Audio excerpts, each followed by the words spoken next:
Well, it is February, the traditional month of love, and I have chosen this month to utilize a course of love for our topics. This is what it looks like. Many of you have one of these, maybe a couple, three of you have this. It's quite a novel. It's quite a manual. It's not a novel. It's the truth, deep-seated truth, a lot of it in here. And I wanted to share with you what the beginning of chapter 5, how it begins. It's entitled Relationship. The Christ in you is wholly human and wholly divine. As the wholly divine, nothing is unknown. As the wholly human, everything has been forgotten. Thus, we begin to relearn the known as the one, capitalized, who already possesses all. It is this joining of the human and divine that ushers in love's presence, as all that caused you fear and pain fall away, and you recognize again what love is. It is the joining of the human and divine. That is your purpose here, the only purpose worthy of your thought. Joining equates to me relationship. Many people have said that's really what life is all about, is relationships, how we relate to what is going on in our lives, to the people in our lives. To me, it also, and again, maybe it's because it was my word for the year, but to me, it comes up as unity, as wholeness, of oneness. Later in the chapter, it says, it is the joining that is real. No one thing exists without another. Cause and effect are one. Thus, one thing cannot cause another without there being one or joined in truth. What is this telling us, to me? It's saying that this effect, the humanness of us, is the human side is called the effect. But the cause is that subliminal, undertone, unseen realm that is love. And when we recognize that that's our truth, that I am love in expression, and yes, I have a human body, but it is one.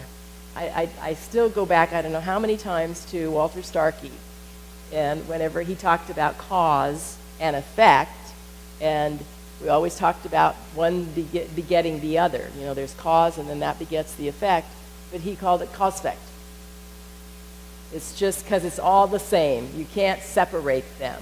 That's what this life is about. This love energy wants to experience itself. That's why we're all here. We're here to allow us to be this love and expression. There is nothing then that is outside of this love. Whenever we begin to have that inkling of separation, of judgment, of fear, nothing can be more disheartening. Nothing can be a more something that allows this human being that we are to come away from our source. Oh my gosh. It's going to be the scariest thing possible.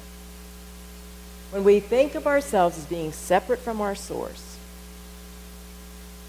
we are in what one of my friends calls the soup.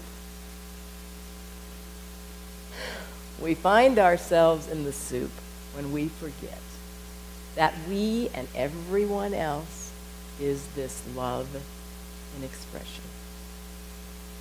So we're here this day celebrating, coming up this week on Valentine's Day. I think that's so great that we have a day just very centered on love. And many of us have a Valentine in our lives now. Many of us are have remembering the days when we had a Valentine. Maybe some of us are looking forward to the day when there will be a Valentine in our lives, one way or the other. But for right now, what we want to recognize is that I don't care if you've got someone special or not. Consider yourself this week to have the very best Valentine you can have, because what? Louise Hay says, I'm my best friend. I can be my very best Valentine. So give yourself some chocolate. Buy yourself some flowers. Why not? So whatever it is, your sweetie can be you to at least get the ball rolling, if nothing else. Deepak Chopra said, however good or bad you feel about your relationship, the person you are with at this moment is the right person, because he or she is a mirror of who you are inside. Now, some of you might be going, oh my gosh. No.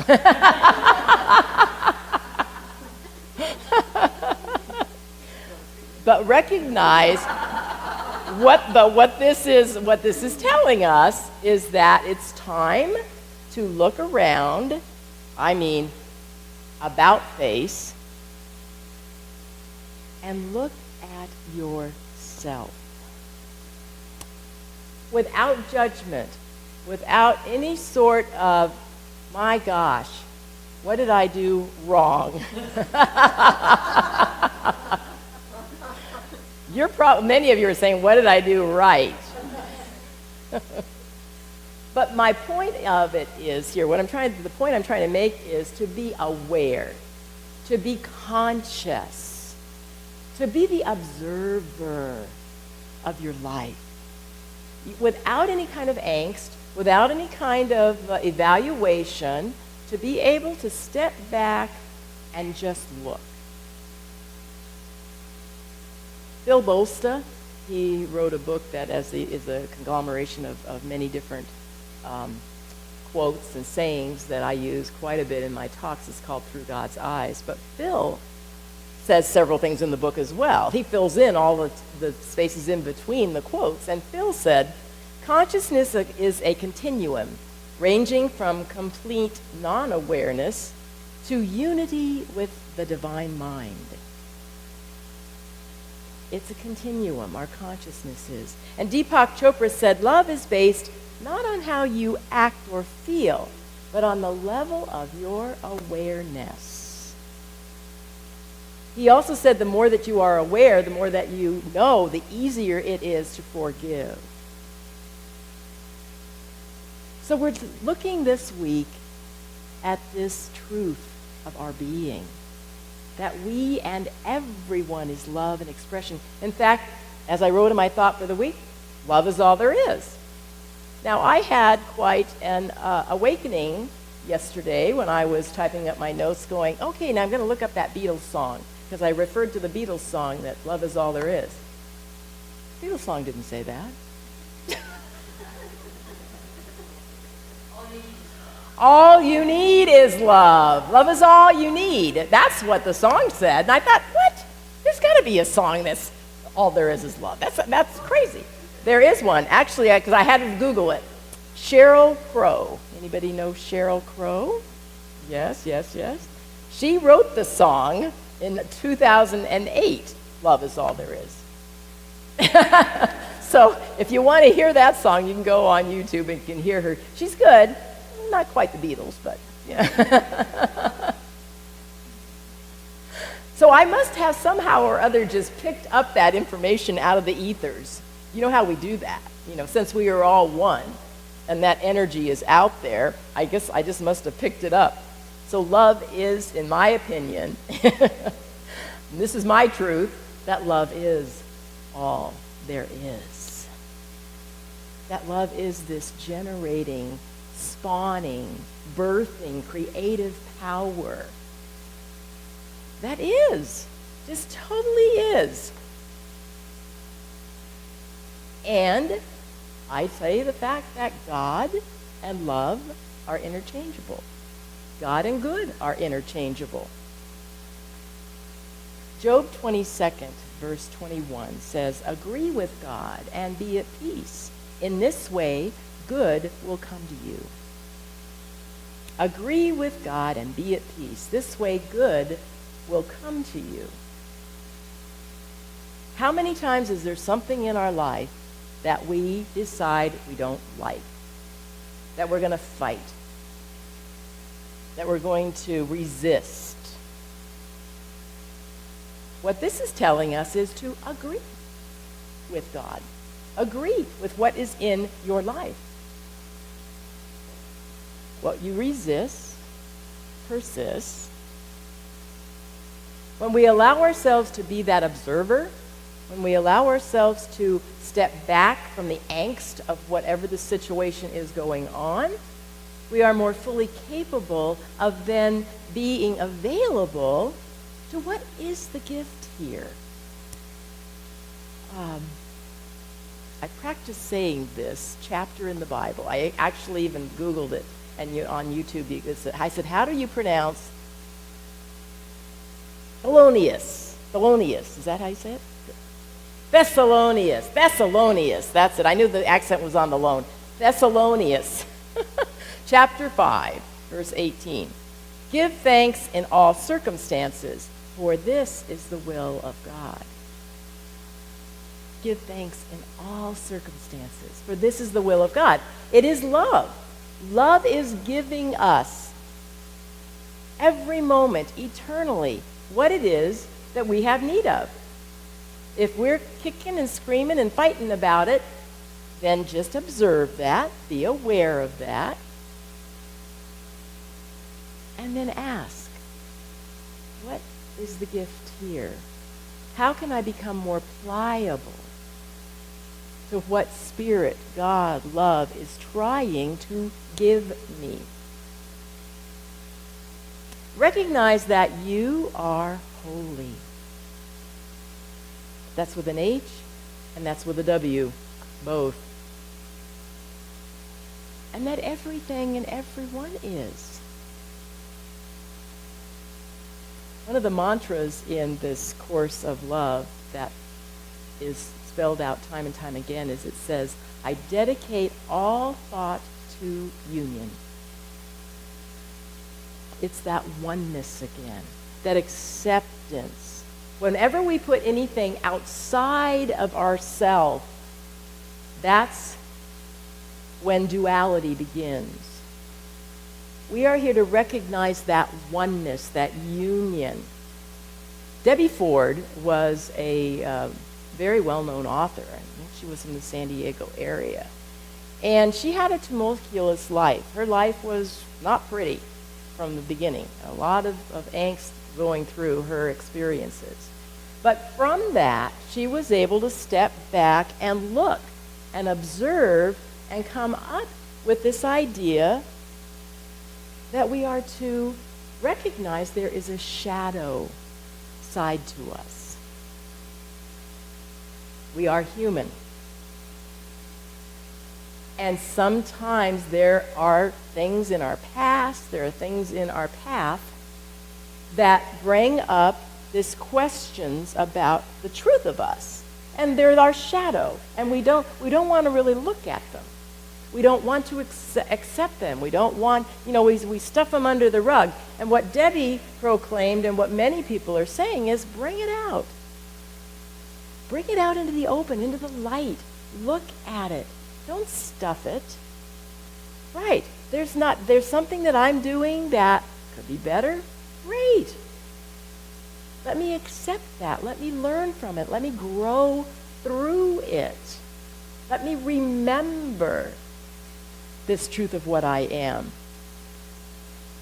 When we bring anything out into the light, all of the darkness, all of the questioning scatters.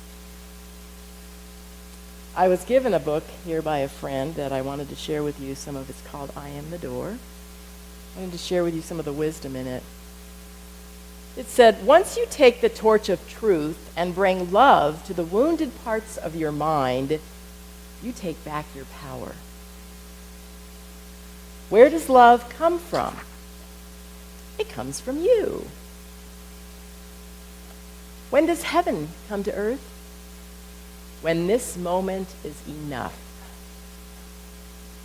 When this place is enough. When this friend is enough. When these events and circumstances are acceptable. When you no longer crave something other than what stands before you. Is that not peace? When you accept what is standing before you, oh my gosh, no more angst. Oprah had a friend, many of us are aware of her writings, Maya Angelou.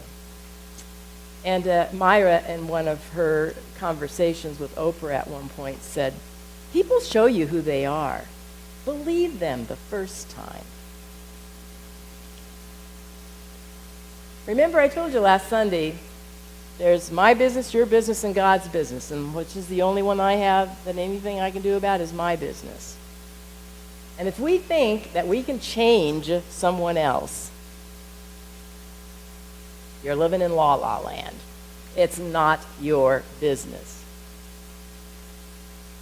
So recognize that if there are people in your life right now that are causing you angst or whatever, observe it, look at it, and bless yourself and bless them. Whatever the case might be. I'm not saying that you have to like everyone in your life. I'm not saying that you can't have preferences. Of course. That's why we have a personality. That's why you can tell. There's some people that for whatever reason, the minute you meet them, there's just like this level of energy that is just connecting. And there are some that aren't. And that's perfectly all right. So don't feel that you have to be the sole crusader of changing somebody and making sure that you're happy with every single person. It's not going to happen. What was it? What did Jesus say? Shake the dust off your feet. Move on. So this week that's coming up is about our relationships, really, honestly. This Valentine's is all about love. It's about relationship. Look at the relationship of yourself. I do want to share with you page 82 in this book. It's just amazing, and it's rich. The actual topic of it is grace.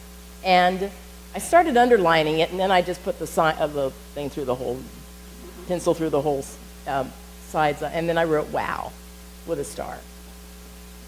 Grace happens when you abide with what is. Struggle happens when you push what is away and try to bring something else in. Grace happens when you accept. Struggle happens when you reject or try to fix. Grace is natural. Struggle is unnatural. Grace is effortless. Struggle takes great effort. Struggle means that you get in the way. Grace means that you stay out of the way. Grace is not continuous for anyone. New lessons emerge that must be learned. No matter how far the heart has opened, there will be times when it still contracts in fear. That is to be expected. Grace comes and goes. Alignment happens and is lost. God appears and disappears. Self is forgotten and remembered. Grace happens in the flow of life, not apart from it. And life is always moving like a river, twisting and turning through the landscape. It begins as a mountain stream, rushing downhill, impetuous and intent to reach its goal.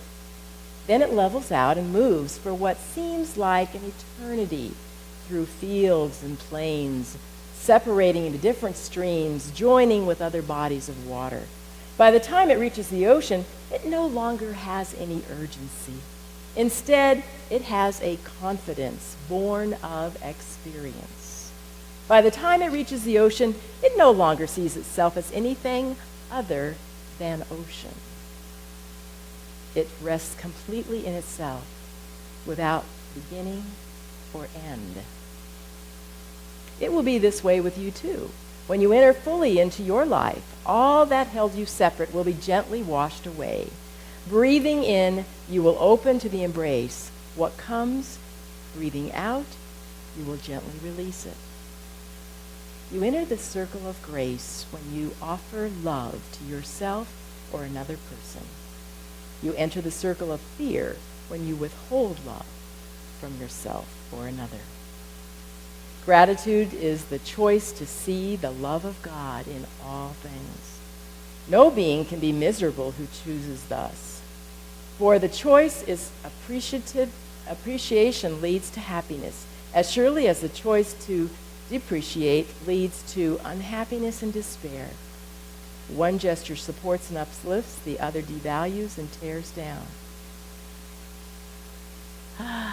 We're all just going through the flow of life on our journey.